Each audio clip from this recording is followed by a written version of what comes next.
warahmatullahi wabarakatuh. Waalaikumsalam warahmatullahi wabarakatuh. Selamat pagi anak-anak. Pagi, Pak. Bagaimana kabarnya hari ini? Alhamdulillah. Baik, nah. Sebelum belajar, marilah kita berdoa. Kepada ketua kelas, silakan untuk memimpin doa. Sebelum belajar, marilah kita berdoa. Berdoa dimulai. Berdoa selesai. Ya, Bapak ingin bertanya, ada yang tidak hadir hari ini? Hadir semua. Baik, alhamdulillah ya. Karena sekarang merupakan pelajaran bahasa Indonesia, jadi tidak boleh ada buku selain bahasa Indonesia di atas meja. Ya, Pak. Ya, Pak. Ya, Pak. Ya.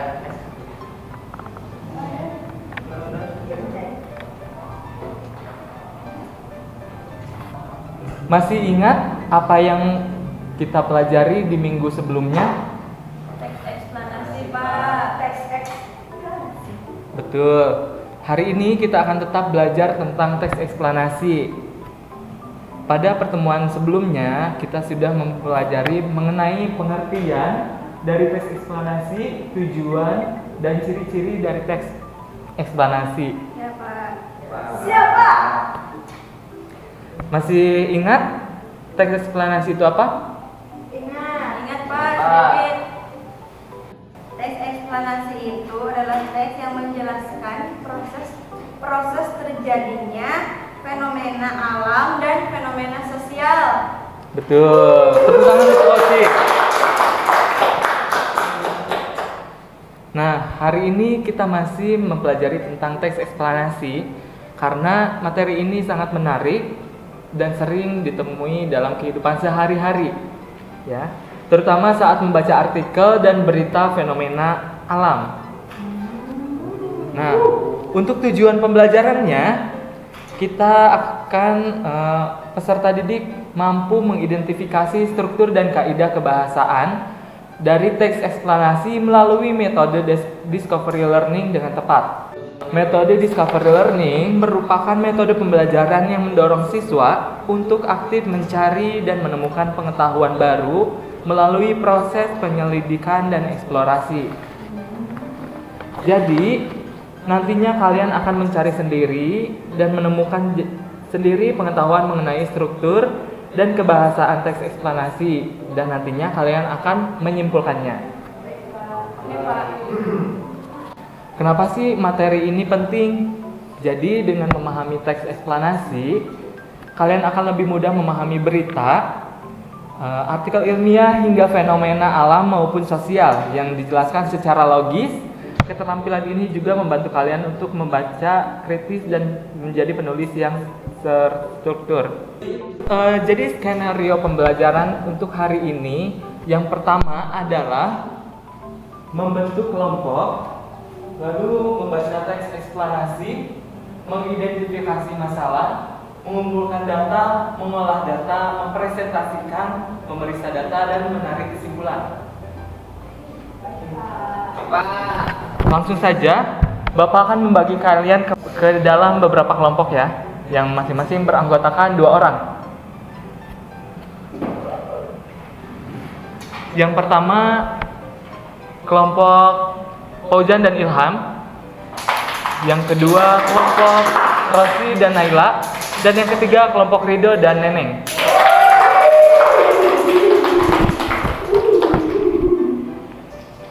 Pak, duduknya harus sesuai kelompok. Iya, boleh. Ini udah. Ya, ini kamu.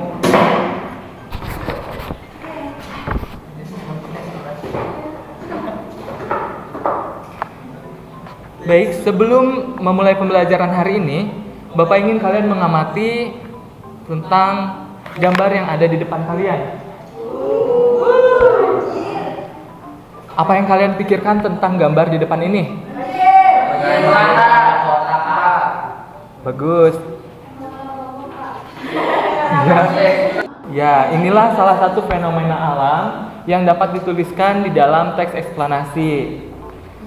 Lalu, ada yang ingin membacakan teks berikut? Saya Pak mau. Boleh, silakan Ajan. Banjir adalah peristiwa meluapnya air ke daratan yang seharusnya banjir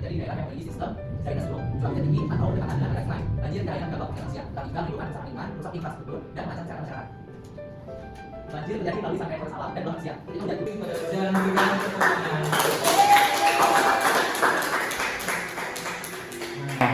Di dalam semua teks di bahasa Indonesia itu kan pasti ada bagian atau struktur, dan struktur ini terbagi secara berurutan dan dapat dibaca dengan sistematis, dengan jelas dan mudah dipahami. Sekarang coba kalian baca kembali teks eksplanasi tentang banjir tadi secara kelompok ya.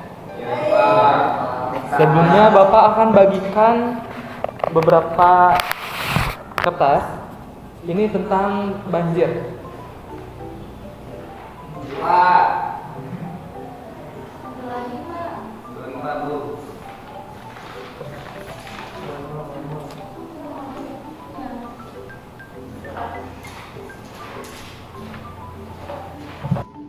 Nah, dari kertas yang tadi Bapak sudah bagikan, bisa kalian lihat Bapak akan memberikan beberapa masalah, yaitu yang pertama, apa saja struktur dari teks eksplanasi dan apa saja kaidah kebahasaan yang terdapat dalam teks eksplanasi. Baik Pak. Sekarang kita fokus ke bagian struktur dari teks eksplanasi dulu ya.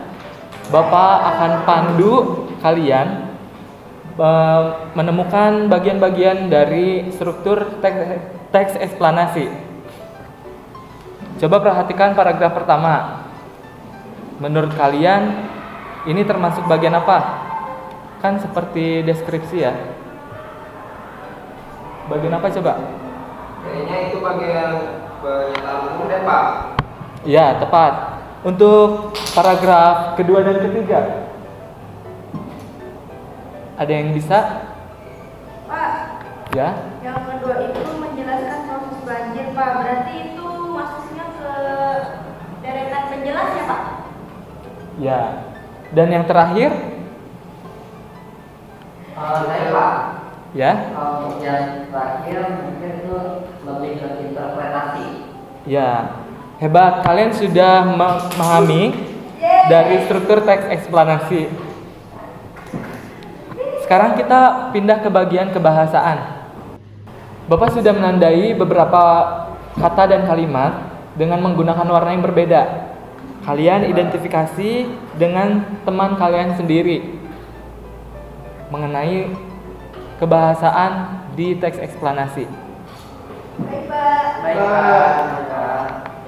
Kalian bisa membuka buku dan membuka internet, mencari data sebanyak-banyaknya ya. Siap, Pak. Bapak beri waktu 15 menit.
Sudah semuanya?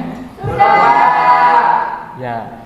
Sekarang waktunya kalian mengolah data dari hasil pencarian kalian tadi, ya. Bapak beri waktu 5 menit.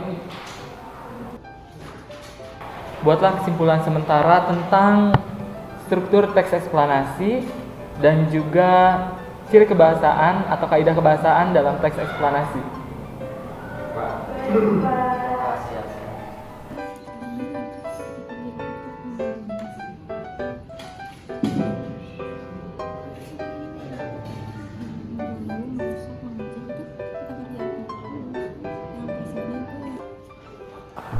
Sudah selesai semuanya? Baik, jika sudah selesai, sekarang kita akan bahas hasil dari kerja kelompok kalian. Silakan untuk perwakilan kelompok maju ke depan.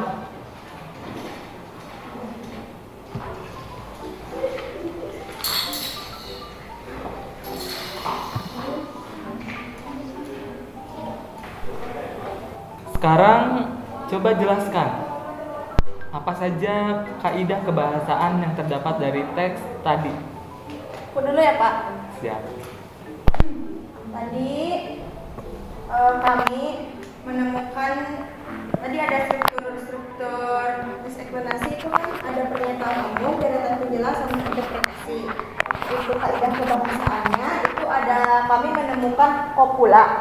Kopula itu adalah kata yang menghubungkan subjek dan predikat. Biasanya berupa kata adalah atau merupakan. Fungsinya untuk menyatakan identitas atau definisi dari suatu fenomena. Dalam teks eksplanasi banjir itu kami menemukan bagian paragraf pertama, banjir adalah peristiwa. Nah, itu masuknya ke kopula. Kemudian selanjutnya itu ada kata kerja aktif dan pasif. Kata kerja aktif digunakan untuk menunjukkan tindakan atau proses seperti terjadi, menghasilkan. Kata kerja pasif umumnya menggunakan awalan di dan ter. Contohnya dibentuk, terurai, yang menandakan objek dikenai tindakan. Dalam teks eksplanasi banjir, tadi kami menemukan kata kerja aktif mengganggu, merusak, mengancam, menimbulkan, kemudian menciptakan, memenuhi, menampung, membanjiri, mengalir, dan menyerap.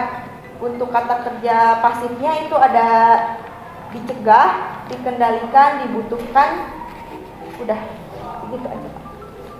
Selanjutnya, Selanjutnya itu ada konjungsi kausalitas. Nah, kata sambungnya yang menyatakan hubungan sebab akibat seperti karena sehingga oleh sebab itu digunakan untuk menjelaskan mengapa suatu fenomena terjadi. Dalam teksnya itu ada akibatnya, menyebabkan, membuat, dan makna. Makna. Terus ada konjungsi kronologis. Kata sambung yang menunjukkan urutan waktu seperti kemudian, lalu, setelah itu. Ini digunakan untuk menjelaskan proses atau tahapan secara runtut. Di dalam teksnya itu ada lalu.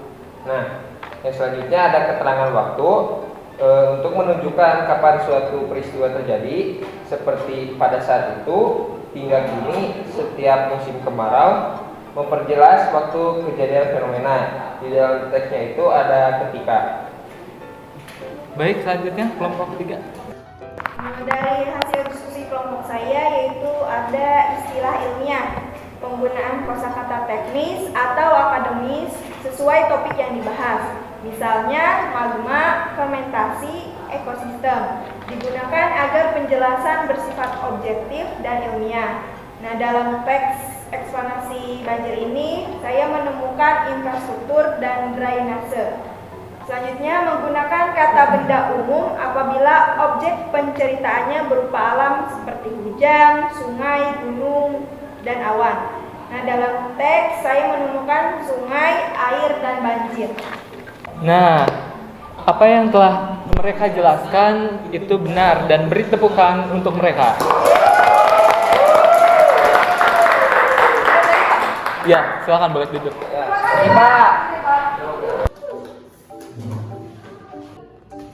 Baik anak-anak, dari diskusi tadi dapat kita simpulkan bahwa identifikasi struktur teks eksplanasi yang pertama di paragraf pertama itu ada pernyataan umum. Pernyataan umum merupakan penjelasan awal tentang latar belakang, keadaan umum atas tema yang disampaikan. Lalu ada paragraf kedua dan ketiga yaitu masuk dalam deretan penjelas.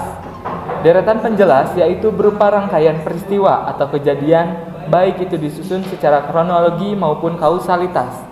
Yang paragraf 4 merupakan interpretasi. Interpretasi adalah berupa penafsiran, pemaknaan, atau penyimpulan atas rangkaian kejadian. Pendapat lain dikemukakan pula. Nah, lanjut kepada identifikasi kaidah kebahasaan dari teks eksplanasi. Yang pertama ada kopula. Kopula yang menghubungkan subjek dan predikat. Biasanya berupa kata adalah atau merupakan. Fungsinya untuk menyatakan identitas atau definisi dari suatu fenomena. Dalam teks tersebut ada banjir adalah. Yang tadi benar menurut kelompok 1, kelompok Oci. Tepuk tangan. Lalu kata kerja aktif dan pasif. Kata kerja aktif digunakan untuk menunjukkan tindakan atau proses seperti terjadi, menghasilkan, dan kata kerja pasif umumnya menggunakan awalan di dan ter. Contohnya dibentuk, terurai yang menandakan objek dikenakan tindakan. Dalam teks tadi ada terdapat mengganggu, merusak, menimbulkan, mengancam, dicegah, dikendalikan, dibutuhkan, menciptakan, memenuhi, menampung, membanjiri, mengalir, dan menyerap. Dan yang ketiga, konjungsi kausalitas. Kata sambung yang menyatakan hubungan sebab akibat. Seperti karena, sehingga, oleh sebab itu. Digunakan untuk menjelaskan mengapa suatu fenomena terjadi. Tadi dalam teks ada akibatnya, menyebabkan, membuat, dan maka. Benar menurut kelompok Fauzan.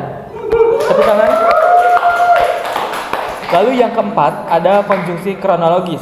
Kata sambung yang menunjukkan urutan waktu seperti kemudian, lalu, setelah itu. Ini digunakan untuk menjelaskan proses atau tahapan secara runtut.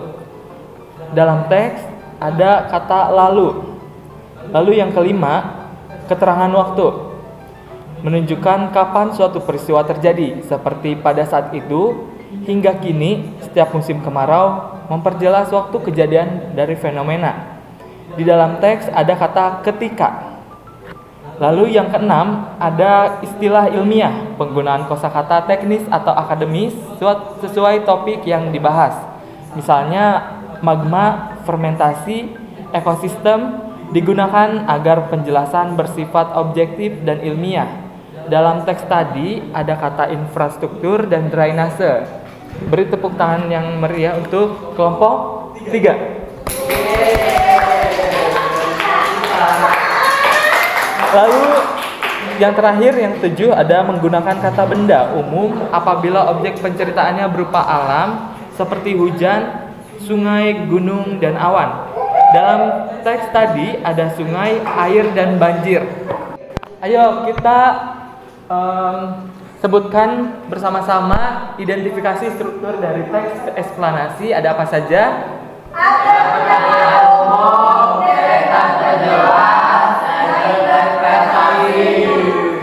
Nah, selanjutnya dari kaidah kebahasaannya. Ada apa saja? Konjungsi kausalitas, konjungsi kronologis, keterangan waktu, istilah ilmiah, kata kerja tindakan, dan kata benda umum. Tuh.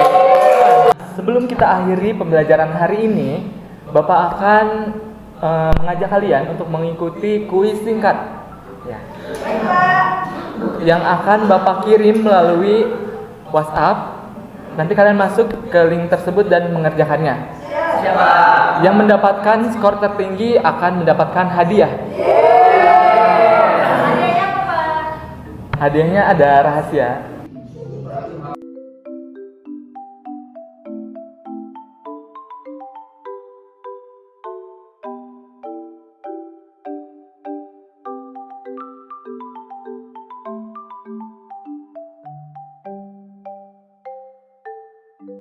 Dari hasil soal yang telah kalian jawab, sepertinya ada yang meraih skor tertinggi.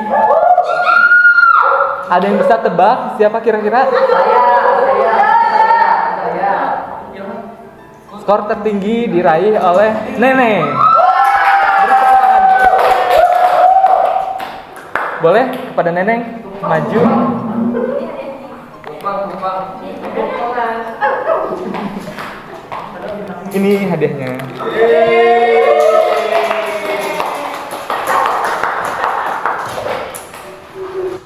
Dari hasil pembelajaran tadi, Bapak masih ingin bertanya, apakah dari kalian ada yang masih belum mengerti apa itu teks eksplanasi? Sudah jelas. Alhamdulillah jika gitu. Untuk pertemuan berikutnya, kita akan mempelajari cara menyusun teks eksplanasi berdasarkan struktur dan kebahasaannya. Ya. Silakan kalian baca kembali dari buku paket atau dari internet. Baik, Pak. Sebelum mengakhiri, mari kita mengucapkan syukur kepada Tuhan atas ilmu yang kita dapatkan hari ini. Alhamdulillahirrahmanirrahim. Terima kasih atas perhatiannya. Saya tutup. Wassalamualaikum warahmatullahi wabarakatuh. Waalaikumsalam.